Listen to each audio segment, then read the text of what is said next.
What's going on, everybody? FYB presents Wise Word Wednesdays, a quick live stream to help you get closer to accomplishing your dreams. I'm your host, Joe Spider, and I do represent the fresh. What's popping, people? Listen, I know it ain't Wednesday. We usually do these things on Wednesdays, you feel me? But we're going to switch it up a little bit. I want to say thank you to anybody that's out there watching, whether you're watching on Facebook Live, YouTube Live, Instagram Live, or if you listening to a recorded version of this in the audio. I want to say I appreciate the fact that you decided to take a moment out of your day to tune in with us. Listen, tonight we got a special episode for you on this week. We are trying something new, and I brought some of my family here, you know what I'm saying, some of my folks, my close dogs here to kind of help me out with this segment. I'm a huge sports person. I do love sports. I watch a lot of sports. In case those that don't know, well, first off, let me say I am in a remote location. For people that do rock with me, for work I travel at certain times of the year, so this is one of those moments. But I'm into sports a lot, and so some of my families, I noticed that they also talk about sports, and so I was like, man, it would be a dope idea if we kind of collaborated, because they have their own YouTube channel as well too, and they've been doing some sports episodes. So I was like, bro, let's collaborate and do it, and they was absolutely 100% down super quick. So if you are interested in sports, this is a great opportunity for you. If you want to learn a little bit about sports, it's a great opportunity for you to get some insight, some information. But even if you don't like sports at all, if you just came to look at our amazing faces and listen to us talk, that's another opportunity for you as well too. But right about now, I'm going to bring up my guys, none other than E and what's going on, family? How y'all doing? Man, I'm doing well. Thanks for having me, man. I really appreciate it. The same. I'm doing good, man. Thank you for having me. Let's get into it. No doubt, man. Yeah, this is something new. It's new in regards to the structure of how we gonna do this. So we kind of going with the flow and figuring it out. But we know that we are all sports folks. We watch sports, basketball, football are mostly those are the two sports that I know I pay attention to the most. I know y'all probably watch some other sports as well too. So with y'all being some sports insiders, y'all be having the inside knowledge. I was like, man, let's make this conversation, because we be chopping it up in the chat about sports. Yeah. I said, man, let's make this conversation public and let's talk about a couple of different things. So let's get into it. We're gonna start off with the first topic right now. The Carolina Panthers have decided to bench the rookie quarterback Bryce Young. What are y'all's thoughts on this particular subject? Because I didn't even think that this was possible, but at the same time, I was like, somebody got to help this man. Like, they got to save this man from the terrible team that he has. But let's start with you, E. What you got on this particular matter? What's your thoughts? The first word that comes to my mind is disaster, right? You're talking about a quarterback in his second year, first number one overall pick, supposed to be the future of the franchise, supposed to be taking the team back to where they were back in the Cam Newton days, back in 2015 when they were in the Super Bowl with the Denver Broncos. I feel bad for Bryce Young. I understand the position that David Canales is in as a first-year head coach. He's not here for a long time, and he has to win. And I understand the pressure that's on him, where he feels he has to do things that are going to move the team in the right direction. So I understand his position. So I am more in the mindset that, I'm looking more at the team and the GM for the job that they've done in terms of the kind of roster that they've put around Bryce Young. It just seems like it's a disaster. Ooh, and how you feeling? Well, two things. Well, one, E said disaster. I think the number one thing is alignment. They talk about it a lot in football, but I think in all sports, we're really starting to understand the power that a general manager has, the power that an owner has. It's not just the head coach. And there was an alignment there all the way back to when he was drafted. The previous coach did not want to draft him. Actually, they actually wanted CJ Stroud, and the owner overruled him. So you put the player in a bad situation to begin with, because the coaching staff did not want him. So you have that situation coming into his first year. So I think alignment really played a factor into it. You see the type of player CJ Stroud is. I personally thought CJ Stroud was a better player. So that's the first thing I think of. The second thing is, I think this is a size situation, pause, where it's something in the league that I'm seeing that a trend is happening where the shorter quarterbacks are starting to struggle. I always remembered when I started falling in love with football, Drew Brees, Peyton Manning, Tom Brady, that was the era of quarterbacks that were on top. And I always remember the nuance in which Drew Brees played the game with. You would often see him on like his very tippy toes, head all the way up, looking downfield. And I don't see a lot of the smaller quarterbacks, shorter quarterbacks doing that. And I think that it's becoming a situation where guys like Tua, guys like Russell Wilson, even guys like Bryce Young, I think especially with the league now where there's a lot of late coverage rotation, where defenses are changing very late into the process, a lot of these smaller quarterbacks can't trust their eyes. And I think if you looked at it, a lot of them are struggling. Even a guy like Kyler Murray, now he's an amazing athlete, and Bryce Young isn't that. But again, I think that it's a size situation, and I think it's a talent situation with Bryce Young, where I just don't really think he's good enough, And, a lot of people feel bad for him. It's a tough situation. I think the way that Dalton played his first game versus the Raiders kind of showed that, hey, like this is more on Bryce Young than just blaming it on the organization. There's a lot of film guys that are breaking it down, showing guys were open. But, the way this league works, he's going to get a second chance, but it's probably best that he leaves Carolina. But the problems that he has structurally, I don't think are going to change whether he goes somewhere else or not.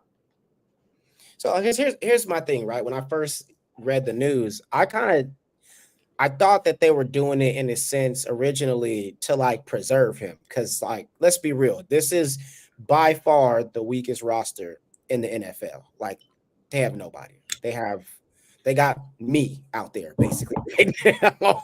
You know what I'm saying? So I thought they was doing this to like preserve him. But when I started reading more of the reports and started looking, they're like, no, we think it's him. Like he's just bad. And I'm like, he can't be that bad. I'm not saying he's like one of the elite. You know what I mean? It's like there's rare talent, right? You only have so many chances to get Patrick Mahomes, right? But I didn't think it was that he would be that bad to the point where like they're like, no, Andy Dalton is better. And then when I saw Andy Dalton play with the same roster, I said, oh man, maybe it is the fact that Bryce Young isn't it. Why do you think? Because I know you talked about, or I think it was you, and who said like they didn't even want to draft him, right? The owners owner wanted to draft him. The coach wanted CJ Stroud, which it's looking like the owner made a terrible mistake because CJ Stroud is really that boy. But how do you think they got it so wrong though? Like, why is it that the owner was so caught up on Bryce Young? So I think the owner, and I'm not sure if the roster's the worst, but I know their owner is the worst.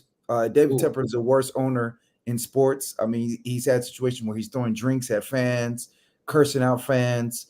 He's a guy who I'm reading that his wife was in the draft room. No disrespect to his wife, but I'm guessing she's not the most plugged in football person. But I think as far as him getting it wrong, you see a situation with Tua, you see a situation with Mac Jones previously. They were part of the Alabama old guard. This is where Alabama would have 5 number one receivers in one receiving room, where you have a Mechie, a Jamison Williams, a Jerry Jeudy, all these guys that are very high picks all in one room.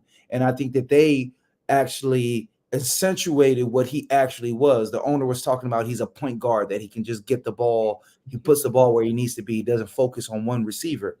And in college, when you're playing with 5 number one receivers, yeah, that makes sense. Yeah, I'm spreading the ball around because I have 5 guys who are going to be potential first-round picks. But when you're out of college, when the players have become bigger and faster, because he was someone that could get out of the pocket a little bit in college, but now instead of running 4.7, everybody's running a 4.5. So you have no athletic advantages over these guys.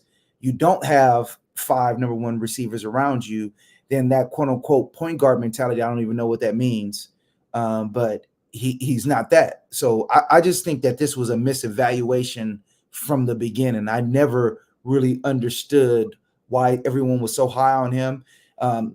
He's one of these shorter quarterbacks, but he's also probably the thinnest quarterback. He's not a big guy. Drew Brees is a bigger guy.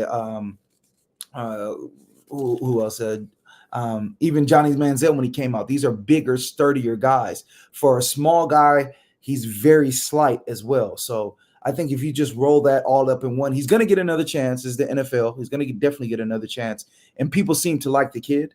And Nick Saban loves the kid, and a lot of these coaches work with Nick Saban. But I don't think that it's a organization thing. I think it's a talent thing. I just don't think he's very good. That's just me. Well, for me, it's just kind of hard because it's, we're looking at it in hindsight and we're saying, okay, well, the player is not that good based on what he's put out on tape. But I think you have to come back to day one and the roster day one, right?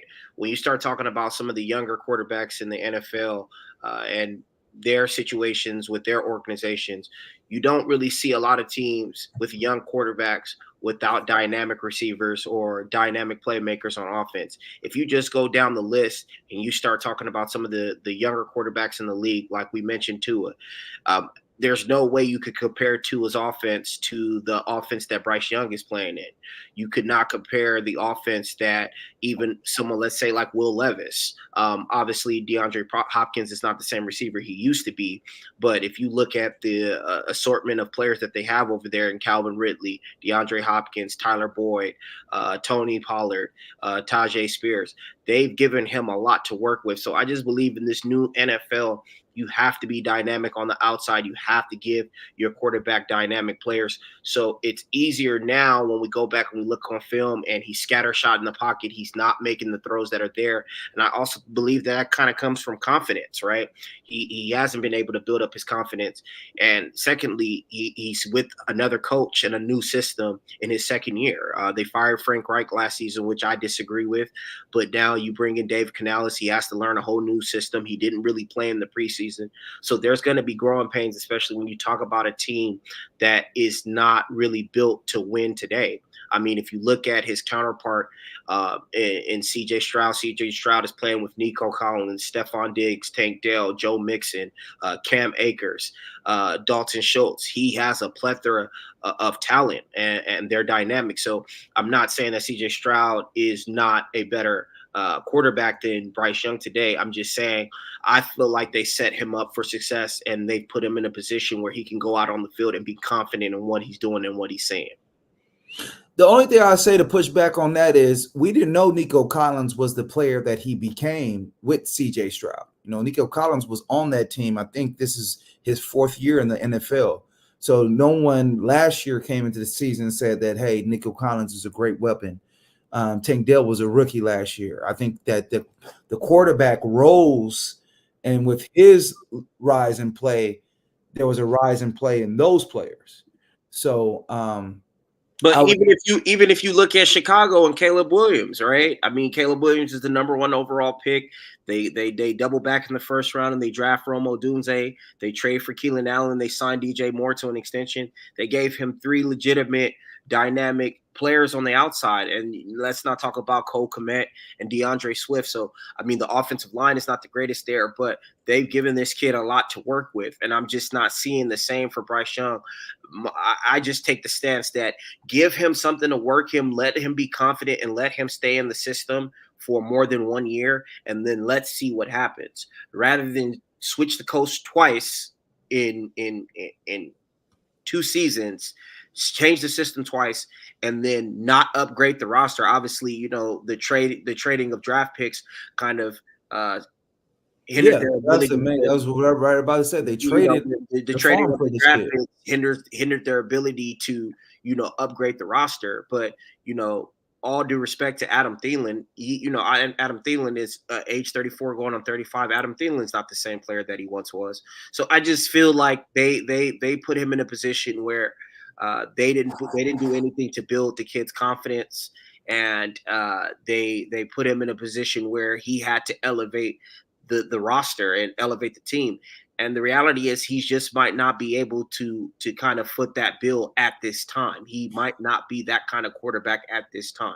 Yeah, I think that's what I think that, they're kind of, like I said, they're doing this more so to preserve him, because it's like, bro, if we put you out there right now, you're only like, look at what happened with what was it, Josh Rosen, right? Like, bro, they put you out there and you just getting demolished, like just getting beat up, and so the confidence is shot. You're so busy panicking and looking in the pocket and looking around for who about to sack you that you don't even really get a chance to look downfield. So that's what I'm saying. I don't necessarily think, because he was, he did his thing in Alabama. Like, I don't necessarily think it's the end of, the road for him. I just feel like they're like, listen, there's no benefit to putting you out there right now. It's just, I just don't see what the benefit is. So he's our, our first round pick. Let's just wait. Let's put in an OG in there who's already familiar, with playing as a starting quarterback in the NFL. Let's make sure we preserve our asset who's potentially for the future. I think the sucky part is, how did they go forward in regards to financially, right? When eventually you got to pay the kid. You know what I'm saying? Like, eventually you have to pay him. He's still a starting quarterback in the NFL, and we know the starting quarterback salaries now, they give it up the house at this point. You have to, right? So you're going to have to pay him. I don't know. I just don't understand what their thought process was in making this move. If I could just make a quick point, it's easy, right? And Andy Dalton came in and played well. Red Rocket came in and played well. They won the game against the Raiders. But let's not forget, obviously these quarterbacks didn't play under Dave Canales, but let's not forget that Baker Mayfield was there.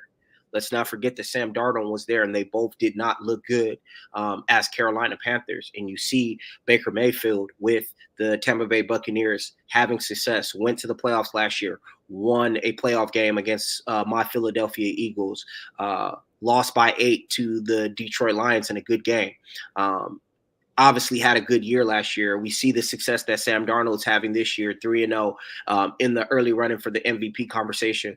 So it's not like Carolina doesn't have a history of this. You clearly have a history of this where quarterbacks are not really having a lot of success under the team. The quarterbacks haven't had success since Cam Newton. So I really hope that, when Bryce Young does get back into the starting lineup, whether it's in Carolina or on another team, that team surrounds him with the weapons and the kind of assets that he needs to be successful. Yeah, and like you said, and I mentioned earlier, because of his draft selection, he's probably going to get another chance with another team. But this might be a situation, and you brought it up. This might be a Rosen situation where he's just not good enough. And Rosen is just a backup, and there's nothing wrong with that. And that's the thing, like, I feel bad for the kid, and hopefully I'm wrong. Hopefully this is just a setback in his career and he moves forward, but maybe it's not. And there's nothing wrong with that. I think one of the biggest problems in sports is sunk cost fallacy, where people think, hey, I drafted this guy, #1 overall pick. I got to keep on throwing him out there, keep trotting him out there. Sometimes you got to call it. So, hopefully I'm wrong. Hopefully the kid turns around and, does his thing and becomes a great player, but he might not. And that's cool too. No doubt, no doubt. Let's talk a little bit about, and speaking of the subject of the NFL, we have a couple of different teams that are 0-3, and a few more teams that are 3-0. So, for example, we have let's start with the 0-3 teams. We've got the Jacksonville Jaguars, the Tennessee Titans, and crazily the Cincinnati Bengals are all 0-3 teams. I don't understand.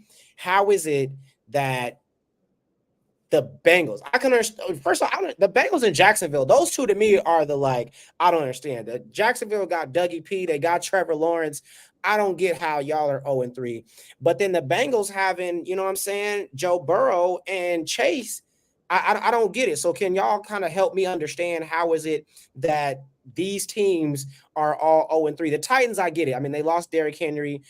Like they lost pretty sure they don't really have a solid, legitimate quarterback in that sense. Like, so but the Bengals, I don't get it. And the Jacksonville Jaguars, I don't get it. And let's start with you. What's your thoughts on those three teams going 0-3?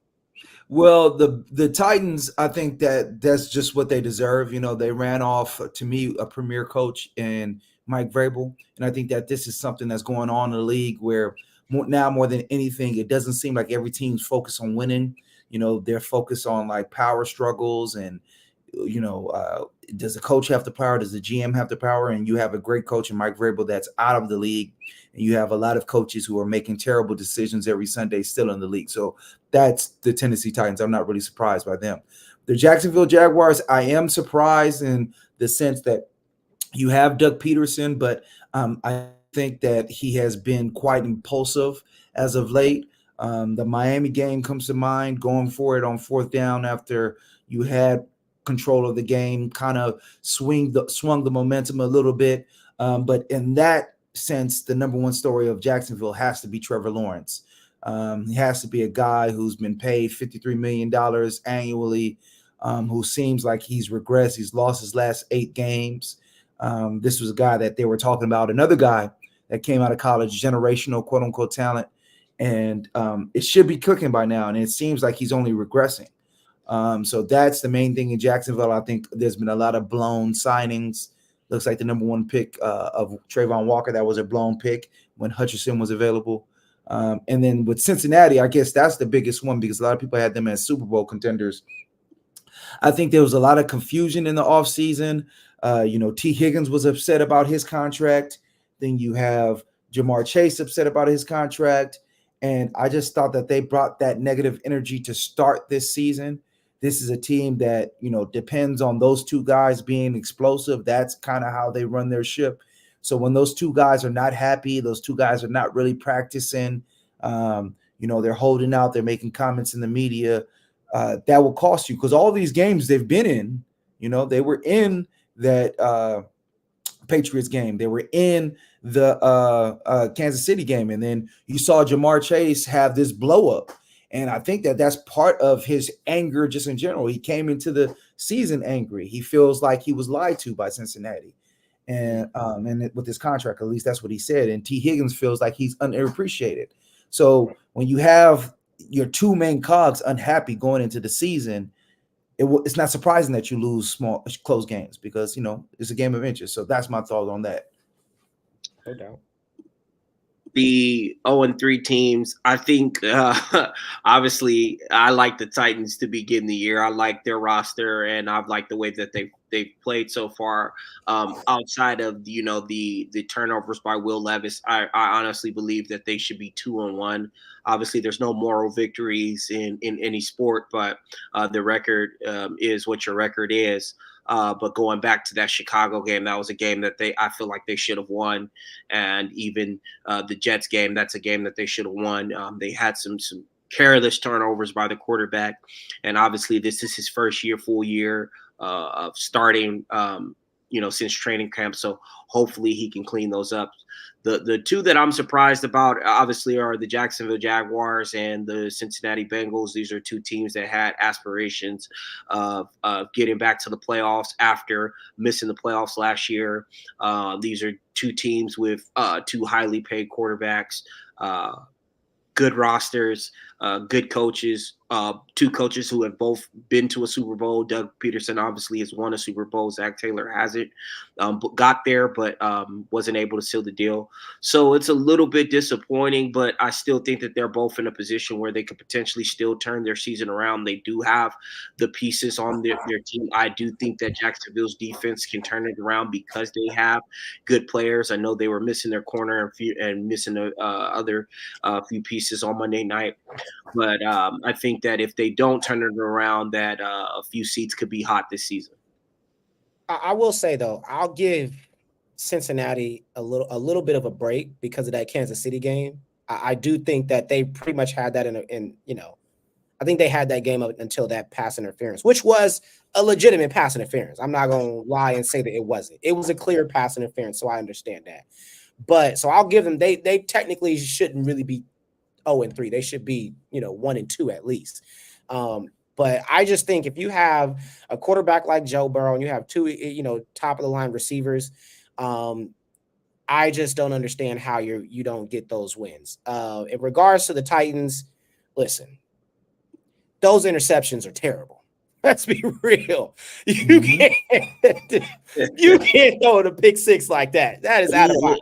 It's just, And I it's mean, just demoralizing. You saw the coach's reaction during the Jets game where he threw the backward pass to Spears, and it was ruled a fumble. The Jets recovered. It was a red zone turnover. I don't want to be vulgar, but you could clearly read the coach's lips on the sideline as he was yelling at the quarterback.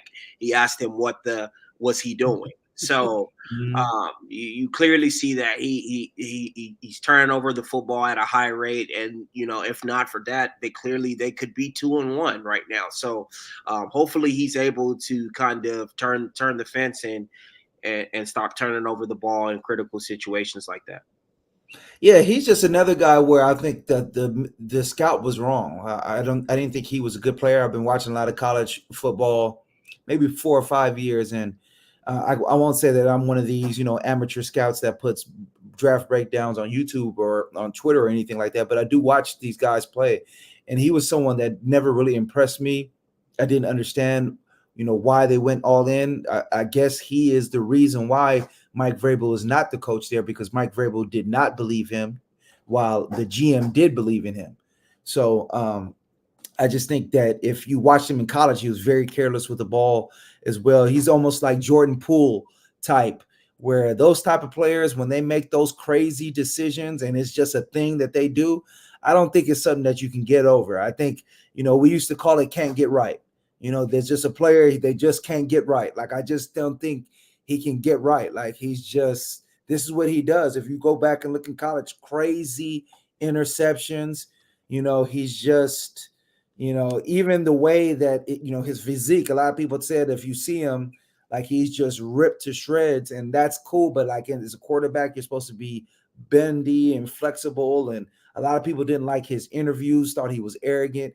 And, those type of players, where those type of mistakes that he's making, the type of turnovers that he's doing, I don't think he can ever get right. I just don't think there's something wrong, something in his brain, when it says right, something says, nah, man, I think left might be the good idea. Like, we threw an interception on this one, but I think I can get it there this time. I just don't think he can get right. So that's just me with the Titans. I wasn't surprised. I had them as one of the worst teams, even though their rosters are stacked, because they're putting a lot on his plate. They're not really axing a run game to do anything over there. Pollard is a good back, but he's a more complimentary piece. This is like a 3-wide team. They're planning on throwing the ball around the yard. And when you have a guy who's like Jordan Poole, eventually the bad mistakes, the turnover is going to pile up and you're not going to win games. No doubt. Let's talk about the 3-0 teams. We got the Buffalo Bills, the Kansas City Chiefs, and surprisingly, the Pittsburgh Steelers with Justin Fields at quarterback. I'm not gonna lie. When the season started, I originally said, I was like, Justin Fields is going to be riding the bench, and they're going to start Russell Wilson, and he's going to, learn from the OG, soak up as much game as he could, and then eventually, take over maybe at the end of the year, or, they'll sign him to a team friendly contract, and then they'll see what he has next year. But he hit the ground running this year, due to Russell Wilson's injury. So what are y'all thoughts on those three teams? First off, let me ask y'all, what team do y'all think are serious? Is it the Kansas City Chiefs? Is Buffalo, doing their normal regular season, because, they lost Diggs, this year, so they don't have Diggs anymore, but are they doing their regular season stomp? And then once they come to the playoffs, they go and choke. Who do y'all think is the serious team? I'll start with you, E. Right now, the contenders that I see right now in the NFL are the Texans, the Buffalo Bills, the Kansas City Chiefs, the Green Bay Packers are my contenders right now. Those teams, I believe, have enough to get to the Super Bowl and actually win the Super Bowl. I do think that there is something to be said about these teams having all the pieces and having all the things that you need to win in January and in early February. There are a few teams on the outside looking in. I think my Philadelphia Eagles were right there. I do think that we have to address our pass rush situation from our defensive ends, because I just don't think that the rate that we're rushing the quarterback at right now, we ultimately can win 3-4 playoff games. But those are my contenders. Like I said, the Buffalo Bills, the Houston Texans. I'm sorry, I forgot to mention the Minnesota Vikings. The Minnesota Vikings. Oh yeah, I forgot the Vikings and the Seahawks too are undefeated as well too. The Minnesota Vikings, the Buffalo Bills, the Houston Texans, the Kansas City Chiefs, and the Green Bay Packers. Okay. So when I look at the undefeated teams right now, I'm actually zig where most people will zag. I actually think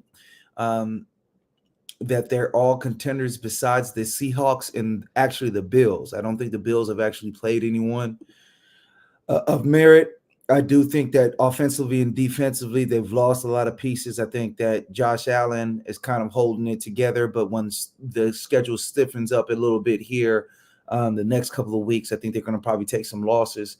I believe in the Minnesota Vikings. Actually, I think at the start of the year, I said one of my bold predictions was I thought the Lions would finish last in their division, and I thought it was partially because of how the Lions got to where they got last year. I thought that they won a lot of close games, but I also just believed in the strength of the division. I really believe in the Packers. I think they're a good team.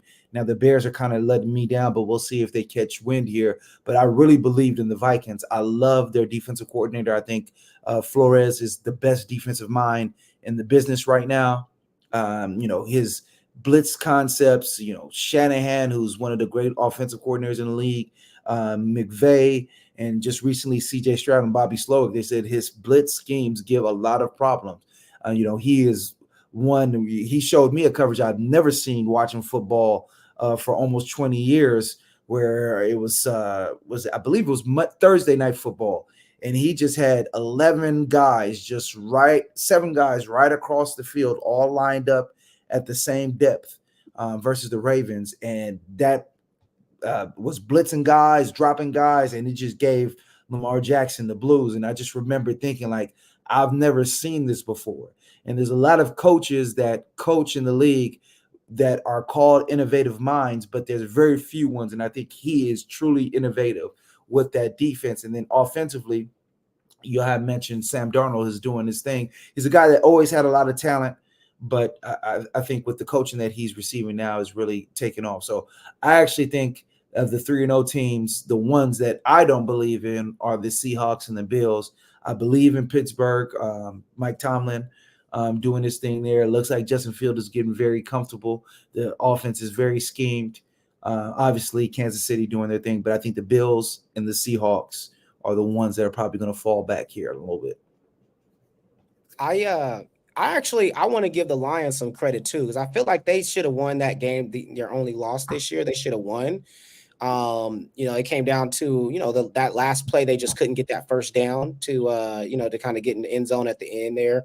But I definitely feel like the Lions are for real. To be honest, I think the Lions and the Eagles are the best team in the NFC, and that's my opinion. I know the Vikings are good, but I don't know. I need to see a little bit more throughout the season. I want to see how they do, because the Vikings have historically had great starts as a franchise. I mean, right? There's been times where they start off 6-0 and then finish the season, 8-8. So I feel like for the Vikings, I need to see it for real. Through midway through the season, I feel like I'll have a better instinct about who they are with the Vikings. But surprisingly, like I also think the Eagles should be undefeated in my opinion as well too. Like I think I don't know how they gave up that loss. I know how they did is Nick Sirianni. Talk about it. That's how they did it. I think that the Eagles, definitely they could be 3-0, but I think that there's some things that need to be fixed and addressed with the team before we can stamp ourselves as contenders. I think that Fangio has came in and completely turned around the defense. He's made tremendous strides from where we were last year with Matt Patricia and Sean Desai. I think the offense is obviously firing at all cylinders when all the guys are healthy. Obviously, Devontae Smith went down last week. We had Mekhi Becton and Lane Johnson leave the game.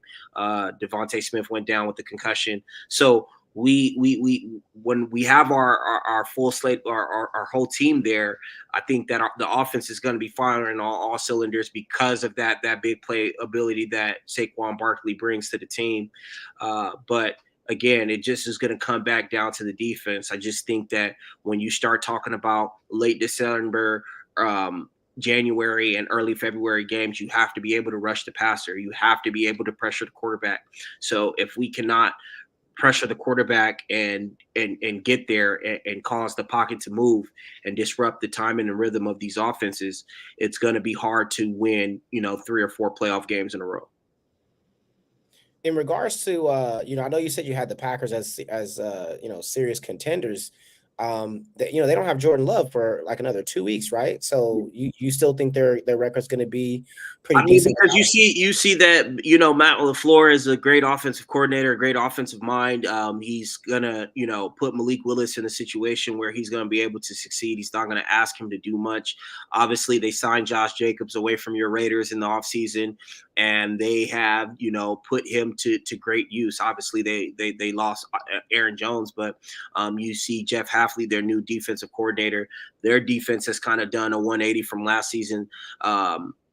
Themselves talk about the Eagles with Fangio, but the same thing with the Packers. They've kind of done a 180 on defense. So I think even with Jordan Love being out for this time, Matt LaFleur is going to continue to put them in a position where they're not going to have to do too much, and he's going to kind of put his team in a position where they're going to win games. So I think even with the injury, they're going to be fine. Okay, no doubt. Let me ask you a question about your Raiders. So AP, he went out there and he said we have players making business decisions and he's going to make business decisions. Now, AP is one of those business decisions is to send Max Crosby to the Raiders. Send him to the Eagles. Excuse me. So, Max Crosby. I was thinking about it, and I was surprised because obviously he was a coach that the players, really rallied around and really pushed for him. And, for him in the third game as the official head coach to really throw his players out there like that, where, you're saying, it was the players, they didn't fight hard. They didn't do what it was. That kind of surprised me and shocked me. And the Raiders is a team that, I followed ever since Randy Moss, who, got the guy who got me into football, was a Raider. And, they're a team where alignment, I talked about it at the very beginning, where I don't think the coach and the GM are on the same page. And I actually was concerned that AP might not make it out the year, but, they got that big win with the Ravens, but it seems like all that momentum, like literally died in one game. And now you have a coach kind of taking shots at his players. So what did you think about that? So here's my thing, right? I think that when you're a coach, when you're a former player, a Super Bowl winning player, I think there's a different level of respect that the other players have for you, right? That the players, as a coach, they have a certain level of respect. And because even though AP, it was a while ago that he played, he's still not that old, right? Like as a man, I think that they give him a certain cachet. Like they allow him to be able to do stuff like that, to call people out. Because I've read reports about him in actual meetings calling people out too. Like I read even when AP and Josh McDaniels was kind of, had some disagreement as well too. And the players was gravitating more towards AP. So I don't necessarily think it was a terrible thing that he was calling players out. I think it was actually, good, because there were some players you could tell the effort just wasn't there. There's no way that the Carolina Panthers should have dogged us out and we only got 1 touchdown. I think that he was more talking about our offense. I felt like our defense was out there all day. You know what I'm saying? You cannot allow your defense to be out there all day and you getting 3 and outs. You know what I'm saying? 3 and outs, 3 and and a punt. So I don't necessarily think it was that bad. I have to do more research to find out more about whether or not the GM and him are on the same page. I do think we struggle, or one of the big misses that we had was not trading up to get a quarterback during this draft. I personally feel like that. I get it. We bumped up our defense. We made some, we got a great tight end in the first round, but I personally feel like we should have traded up to get a quarterback. You absolutely make that trade because it does in today's NFL, it's a quarterback driven league. If you don't have an elite quarterback, you may make it to the playoffs, but you're not going to go any further than that. And right now it's looking like we're not even going to make the playoffs based on how we've been able to play. But in saying that, I don't think it's a wrap for us right now. I just think that Gardner Minshew is terrible. He is. We know what he is. He's a terrible quarterback. But he's decent enough to at least get us through the regular season. You know what I'm saying? Like, I think we should at least be 500. But after losing to the Carolina Panthers, it's looking like we about to have one of those 5-win, 6-win seasons at max. And that might actually be the best thing. Get a quarterback in the draft and actually rebuild this thing the right way. But see, the problem with that is that we've been doing this for a lot of years. Well, we're one of the middle to the bottom of the pack teams, as opposed to being terrible enough to actually gain a high draft pick to where you can get a quality quarterback, as opposed to a developmental quarterback. I think they're terrible enough to get a high draft pick this year. I told T this when our good friends Eric was on the line. I think the Raiders are going to be one of the worst teams, if not the worst team in the NFL this year. I just think with the way that the offense was constructed, to have a Minshew, Luke Getsy, Zamir White stack, like that's the stack that you're rolling out there with. That's tough, man. That's just tough to watch. I still think that there's a lot of football left to be played. I don't know if AP was trying to send a message to his players and trying to light a fire under them. Obviously, they got the Browns coming to town this week. The Browns have not played their best football in the first 3 games. They're 1-2. They could have easily lost that game at Jacksonville. They were able to pull it out. But I think maybe he's just trying to light a fire under his players and trying to rally the troops and not let the rope go early in the season, right? It's only week 3.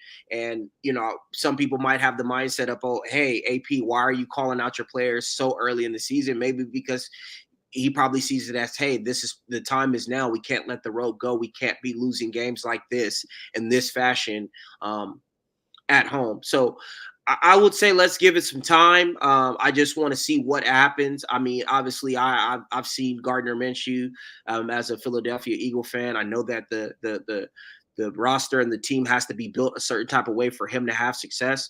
Obviously, you guys let go of Josh Jacobs, and that was a big questionable decision, in my opinion, just because of how you can run your offense through him and the different things that he can do. But I still want to kind of give AP a chance and see what happens. But there's still a lot of football left to be played. So, and he had a lot to say in the offseason. AP did. He had a lot to say about the Raider way and how they were going to do things. So I don't want to burn it down after 3 weeks. Let's see, because he had a lot to say in the offseason. Yeah, I still think we're going to be one of the middle of the pack teams. I think we'll be, like I said, 8-8. Or sorry, not 8-9. Let me say that because it's 17 games, 8-9 type of. I don't really see us winning any more than eight games at all. I do want to address my boy Taze in the comments. He said you don't want to keep wasting Devontae's years because you're gonna need another number 1 receiver, which I agree. And that was kind of why I thought this was the time to go for to gamble and take that, especially because we let Josh Jacobs go.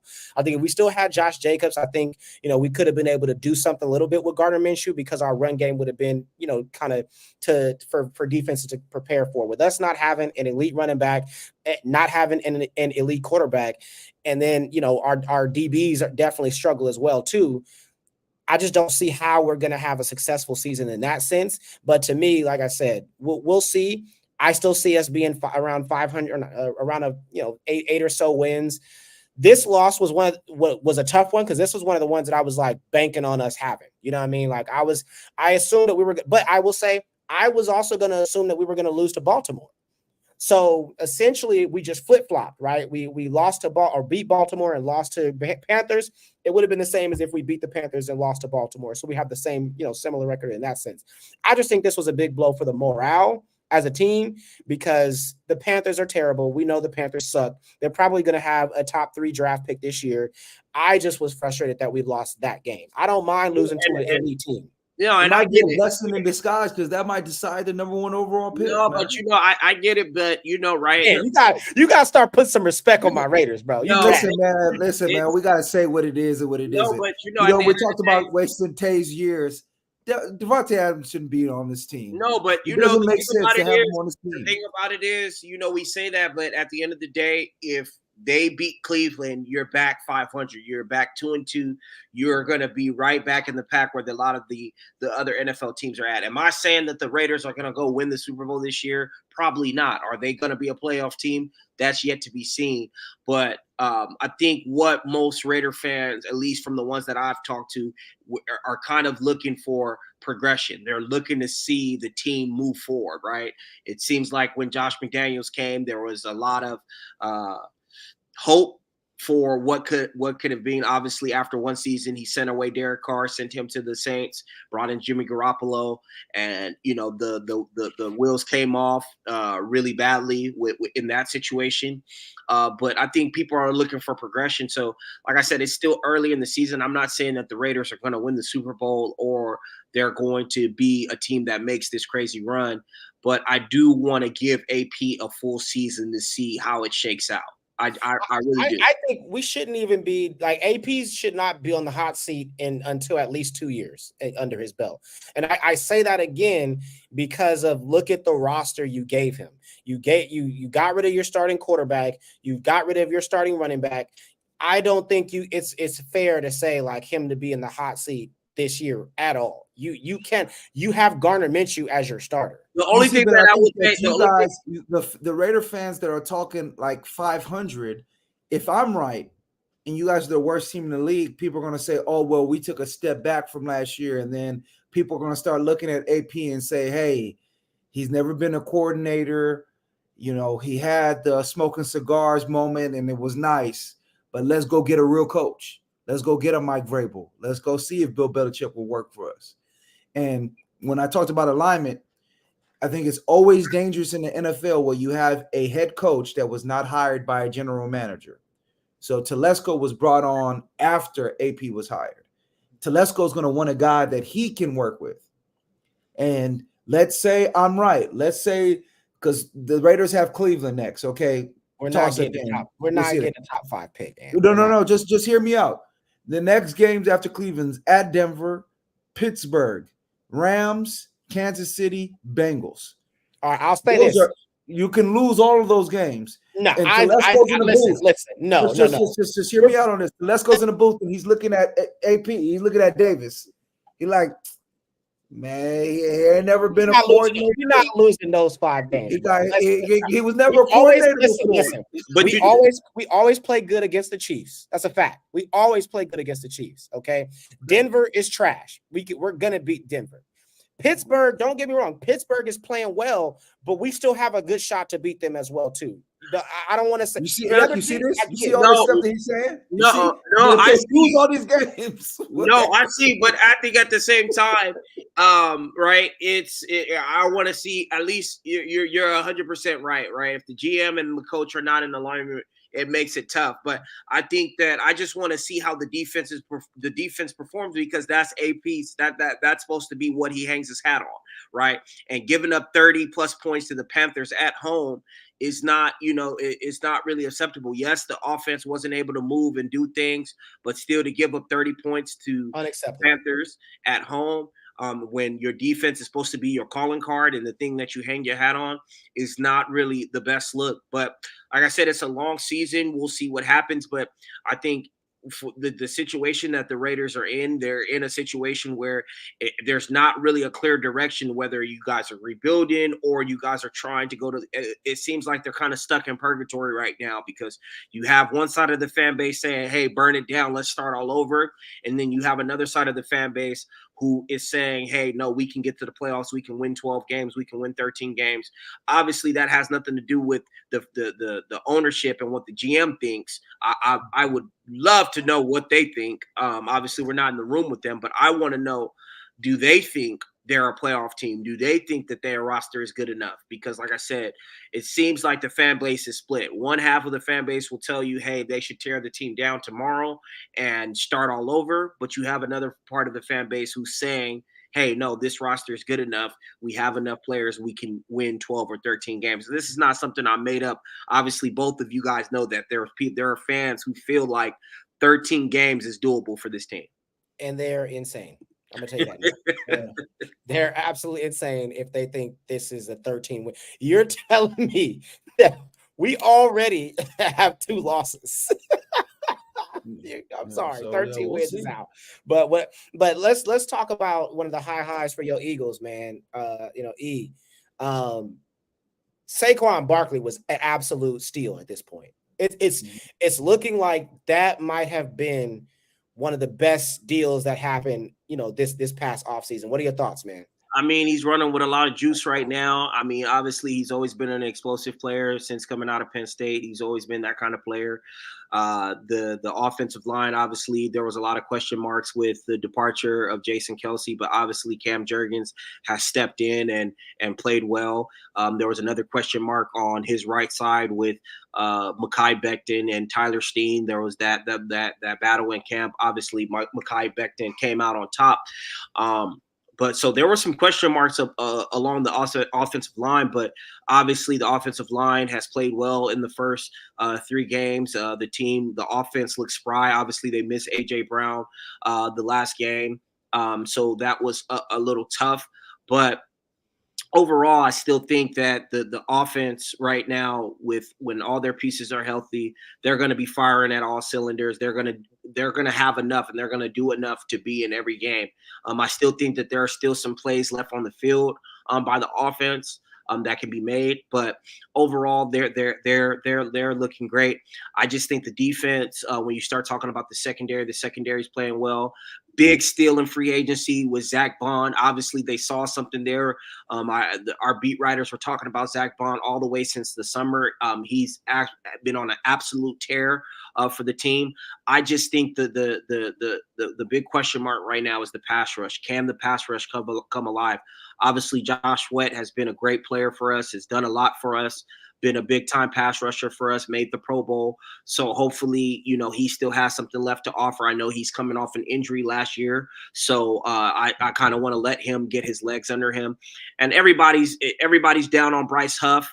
And I've even been down on Bryce Huff, but let's see, right? Let's see what he does with his back against the wall, and let's see if he can turn it around and produce. Obviously, he didn't play a lot of snaps with the Jets. He was a rotational pass rusher, and now coming over to Philly, he was set to take on a bigger role with the departure of Hassan Reddick.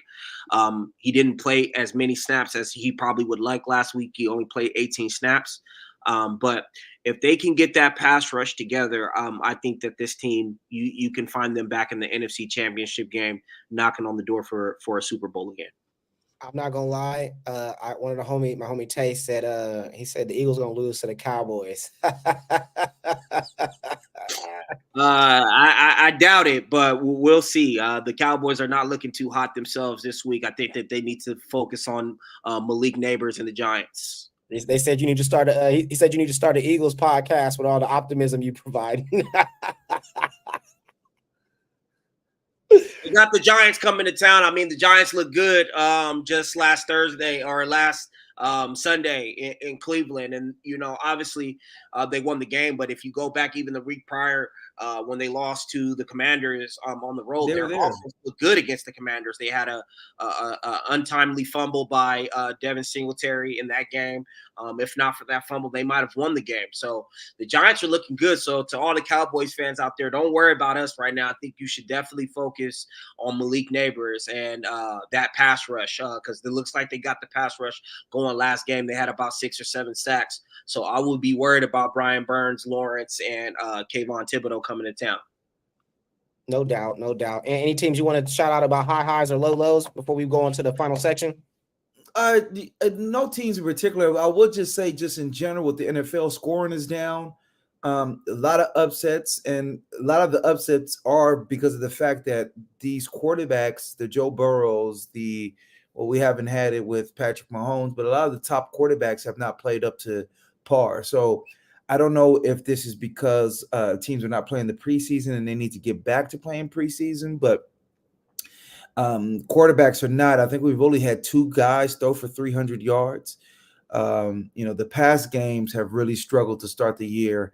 And I'm interested to see if this is something that people are going to slowly get out of, or are we coming to an era where they say the pendulum always swings, and it has been a passing league for so long, and has it swung back to where the run game, because of these new schemes, these late coverage rotations that I talked about earlier, are giving passing offenses so much problems that we have to switch back to more of a balanced attack. So I'm interested in seeing what that happens, if that happens, and if that's what's happening in the league and going to happen going forward. No doubt. I love it. I love it. Final segment of the evening before we get out of here. NBA training camp is approaching. What are y'all's expectations for the season? Maybe give me some of your top teams to look out for, and some of your teams that you just know is about to be a bust this year. So my expectation as far as top teams, I think definitely the East is very interesting. What the Knicks did in the offseason, what the Sixers did in the offseason. The West, you have Oklahoma City, you definitely have to watch for, Minnesota. Dallas, made a run last year, but I think that was more predicated on who they played than anything else. That is something consistent that they can bring forward, but we'll see. The thing I actually am most interested with training camp approaching is something that already happened, and I think it was the Olympics. And I remember a long time ago, one of these guys who I love to follow was Warren Buffett's business partner. His name was Charlie Munger. He said, a lot of people think the world is ran off greed, but the world isn't ran off greed. The world is run off envy. People are very envious of what other people have. If you have two friends and you decide to give them, one guy $2 million and the other guy $2.5 million, the friend that got $2 million isn't going to be happy that you give him two.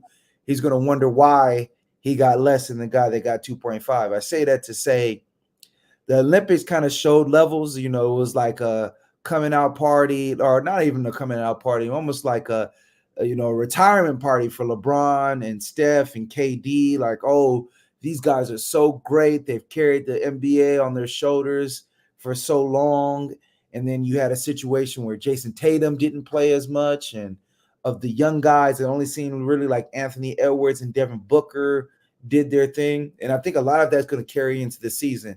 You already heard a guy like Damian Lillard saying, oh, he doesn't get enough credit and he doesn't get enough respect. I think part of that is he's envious of what, Steph, KD and LeBron got.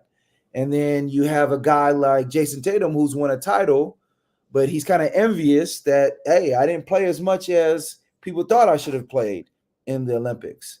And then you have a guy like Joel Embiid who's constantly being attacked for not showing up in big moments, and he showed up real big in probably the biggest game of the Team USA's run when they were down 20 versus Serbia. So I think a lot of this season is going to be predicated off of what happened in the Olympics. And that might sound strange, but I do think a lot of people are going to be very envious of what other people got in that and quote unquote want their flowers and feel disrespected on what happened in there. So I think that energy, is going to dominate a lot of the season, especially initially. Well, I think, just to piggyback off the Olympic talk, I think where I'm going. I want to personally thank Steve Kerr for giving both the Jays the motivation that they need to get us back to the NBA Finals. Thank you, Steve Kerr. I don't know what else to say. You literally gave them the motivation. Today was media day, and Al Horford clearly stated that that's going to motivate the guys and drive the guys. So thank you to Steve Kerr. I don't know if it's a situation where, I'm going to disagree with Ann a little bit about being envious. I think that Tatum, if you look at since when he came into the league, his first year in the league, he was Game 7 Eastern Conference Finals, toe-to-toe with LeBron. He's had a lot of success in this league, and I think that I don't know if it's maybe it is a little bit envious, but I think that he kind of deserves that. He deserves that kind of respect. He deserves that kind of love. Even if you feel like he had a down playoffs last year, I think he's done a lot in his short career. He's been to, two NBA finals, was able to pull it out last year, had a long 6-game series with the Warriors in 2022. So he's had a lot of success. And I think, obviously Jaylen Brown has kind of ascended to another level that a lot of people didn't think that he had. And for him to be snubbed off the team is a little confusing. So just to say that, I just want to thank Steve Kerr personally for giving those guys that extra motivation that they needed. And I think that is going to be on full display this season. I think you guys will be very shocked to see what comes out of that. I'm not going to be surprised because I know what's coming, but I think you guys will be surprised. Yeah, you see, again, envy, because, if I tell you, bruh, you just won the title. You guys just won the title. And yet you're upset because you didn't play enough in the Olympics. What is that except envy? Envy is I just want, like I said in the previously, I just want anyone. I challenge you. I got $200 for anyone to find me a first-team All-NBA player who just recently won an NBA championship to ride the bench in the Olympics. It doesn't happen. No, we're not gonna do that. Listen, it's hard for me to not believe that it's intentional, right? I'm not. I don't. Listen, no. Here's my only issue with this, bro. I'm not a conspiracy theorist, but at the same time, he's coming off an NBA Finals. The year before that, he's coming off a Eastern Conference Finals. The years before that, he's coming off an NBA Finals. This is a perennial first-team All-NBA player, and to embarrass him on a national stage like that is unjustified. And listen. It's a shame that it happened. Stop it, I have to stop you, bro. Listen, it's a shame that it happened. I mean, we're just gotta call it. No. He did not play well during this Olympic run. One, let's get that facts. He was not making shots. One, two. I think that if Kevin Durant didn't go on the run that he went on, I think he would have gotten more playing time. But let's be real. KD was elite. He was elite.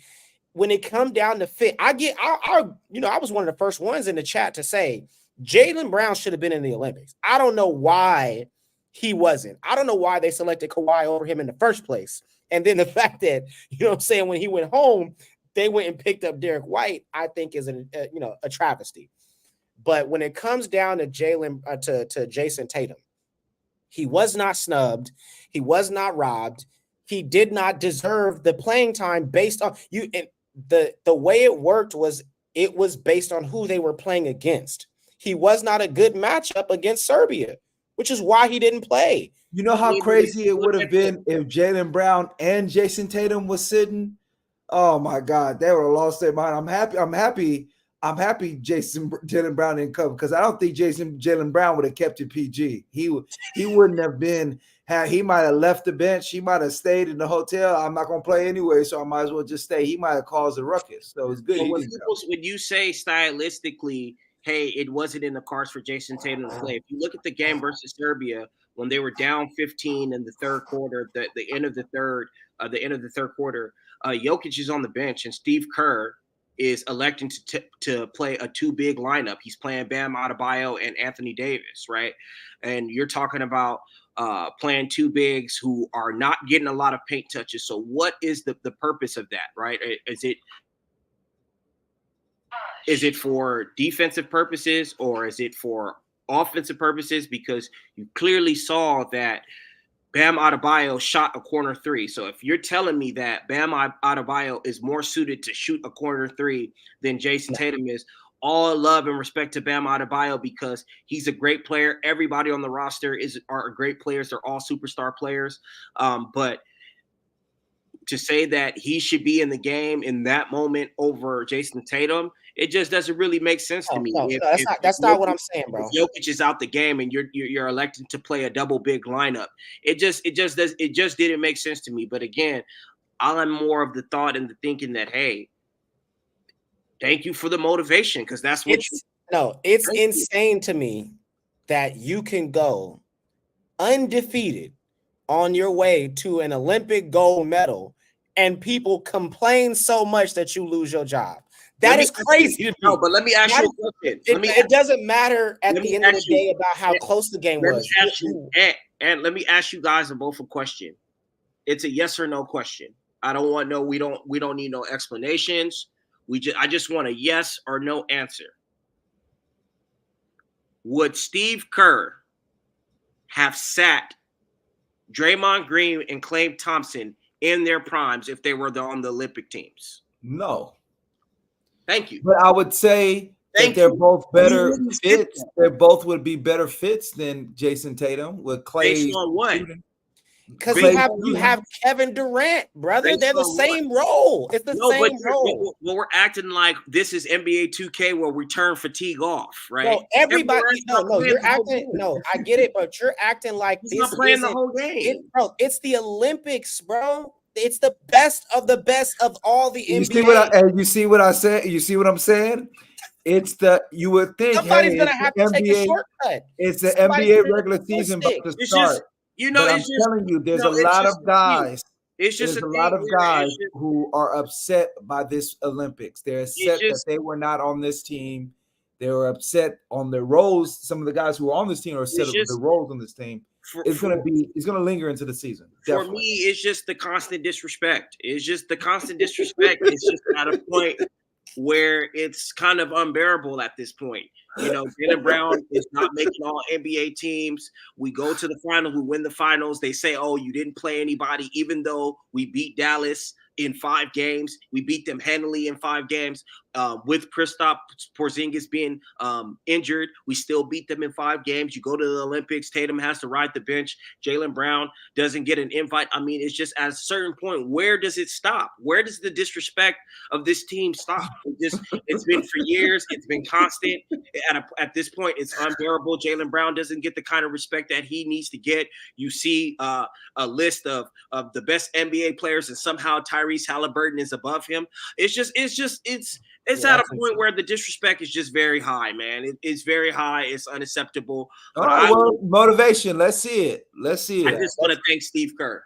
We'll see how this season goes. I will say that right now it's looking like Boston has the best roster. I think the only team that I think right now has a better overall roster is either OKC or New York, the Knicks. I do like what happened in Philly as well too with the trade, but we'll see how it works out. I think they have an elite. I think they're top heavy, but I don't know about the rest of their bench for the Sixers. But we'll see how it goes. Outside of Boston, just really quickly, the team, one team that I want to keep my eye on, and other people to keep their eye on, is a team that is always talked about, always in the media, is the Los Angeles Lakers. Obviously, LeBron is coming near to the end. And I say that to say that with him coming near to the end, and we saw that he still obviously has a lot left in the tank via the Olympics. We know that he still can still kind of be that player at times. I just want to see what they do in season to kind of bolster their roster to give themselves the opportunity to contend. I personally don't believe that obviously this roster is good enough to win the title. I don't think that Pelinka is just going to sit by again another season without making a major change. So I'm intrigued to see the Lakers, because I think after watching LeBron in the Olympics, if you're Rob Pelinka, you have to be saying to yourself, man, we can probably still squeeze another title out of this LeBron and Anthony Davis if we give them the right pieces. So I'm still intrigued and interested to see what the Lakers do. I really am. It's over. It's over for the Lakers. Unless they make a huge trade, it's over for the Lakers. But I will say, just me being a Dubs fan, I got to bring up my Warriors. I think we made some interesting moves. Getting Melton.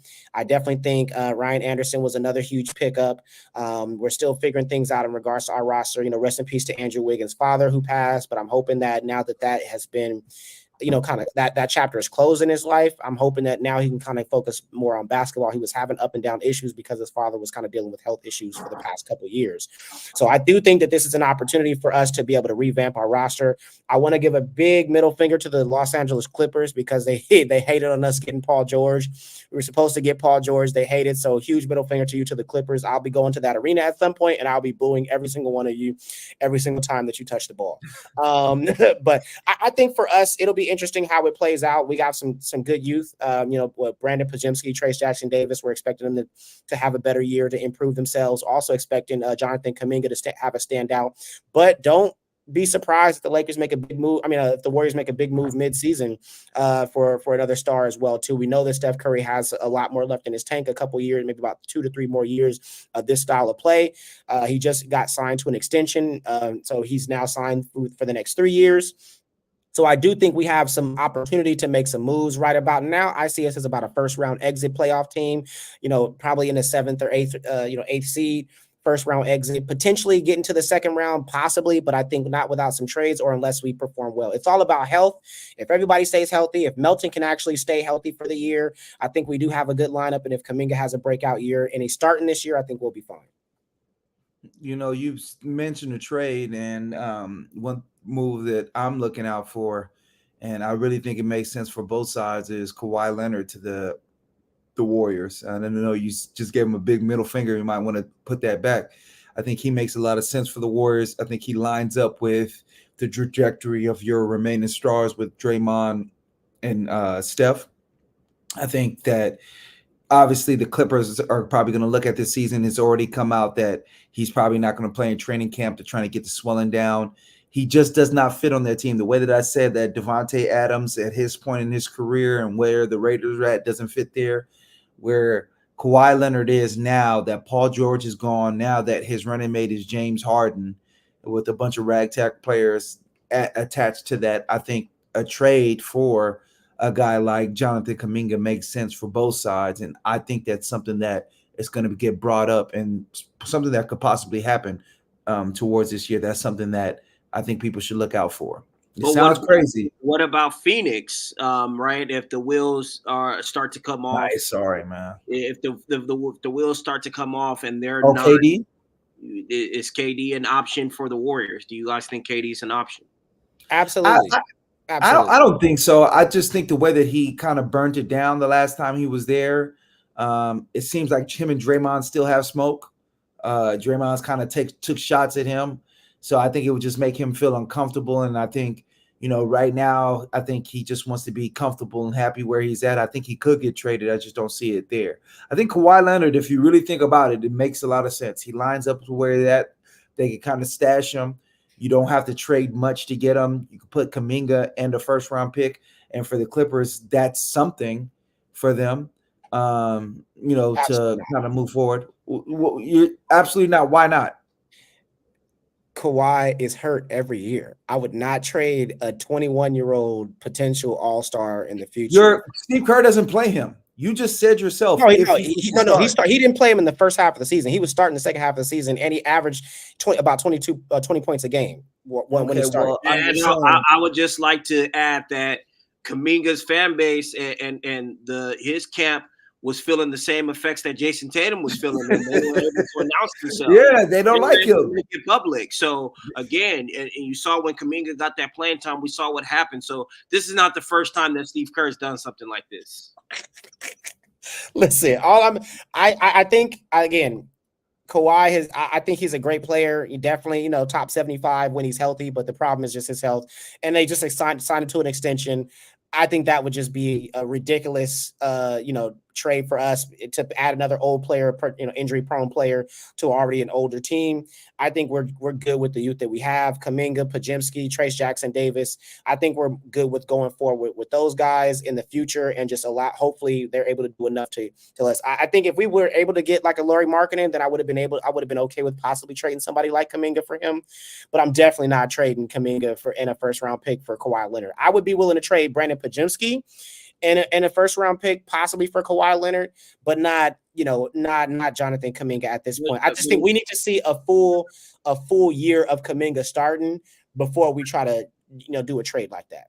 I know on Brian Windhorst's podcast, he made it seem as if Pajemski was more untouchable than Jonathan Kuminga. Yeah, they definitely liked Pod more. So I mean, it's also going to be interesting to see how the Western Conference shakes out for that reason, because the Western Conference is so deep. So again, you're probably going to have 3 or 4 teams who probably think that there should be playoff teams not make it. Obviously, with the ascension of Houston, you have to give Memphis their due because they're back with their full roster and they're going to be ready to go.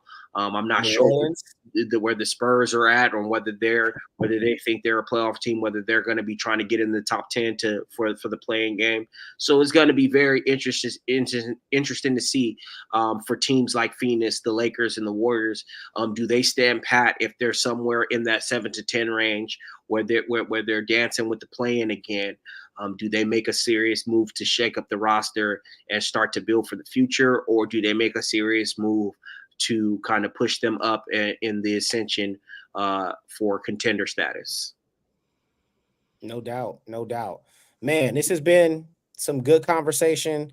I appreciate y'all. Hopefully, let me go back to the IG comments. Oh, my man Tay said Jalen Hurts could have damn near played in the should have played in the Olympics. I mean, just again, man, the disrespect was just crazy.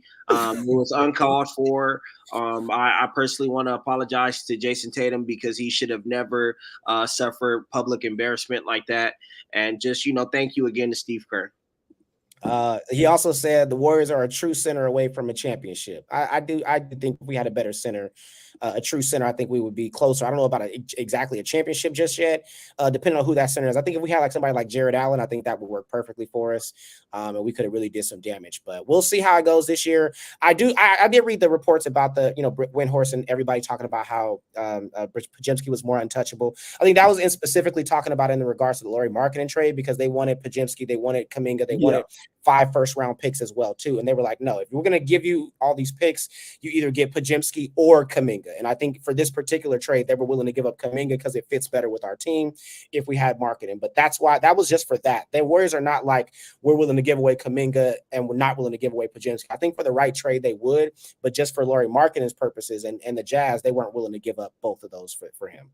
I appreciate y'all, gentlemen, for being on here tonight. Appreciate you, everybody that came through and within the IG. Thanks, Tay, for commenting in the IG chat. Hope y'all been great. This has been the Huddle Up. We're looking forward to coming back to y'all again with some more information. Y'all, I'm always leave you we fresh, and I love you. Y'all be smooth.